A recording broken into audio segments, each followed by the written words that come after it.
Welcome to Cam Look, your daily dose of the Cincinnati Art Museum.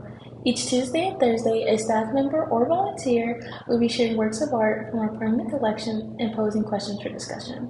Check back each day at 10 a.m. for a new work and a new discussion. Hi, I'm Chrislynn the Art Bridges Fellow at the Cincinnati Art Museum.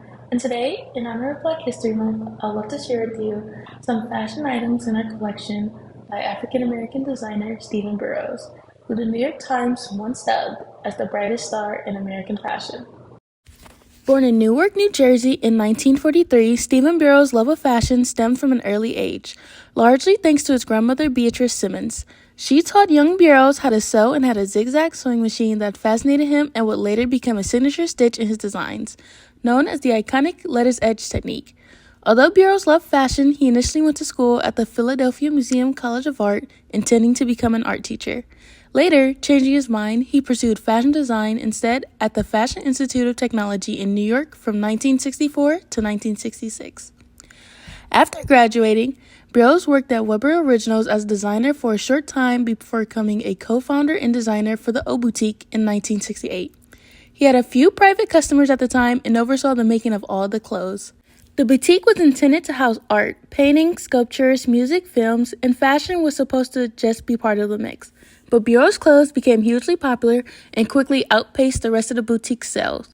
Burrows' designs were so admired that when he met Geraldine Stutz, the president of the Henry Bendel store, in 1970, she offered him a boutique and studio workroom on the third floor of Henry Bendel's 57th Street location in Manhattan because she loved the coat he was wearing. This stylish boutique named Stephen Burrows' World featured flexible mix-and-match nightlife fashion that appealed to young shoppers eager to embrace the burgeoning New York City disco era and were suitable for dancing.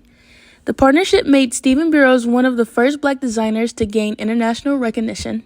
In 1973, Burrows became one of 5 American designers showcased in the legendary Battle of Versailles, a fashion show that pitted Paris haute couture against high-end American sportswear.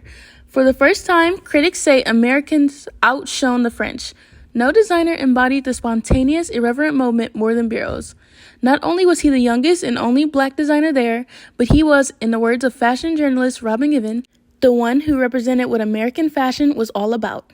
After this, awards and recognition kept coming Stephen's way. He was the first black designer to win the coveted Covey Award, and he would win this award twice more. In 1975 alone, he won the Knitted Association's Crystal Ball Award and the CDFA Fashion's Critic Award.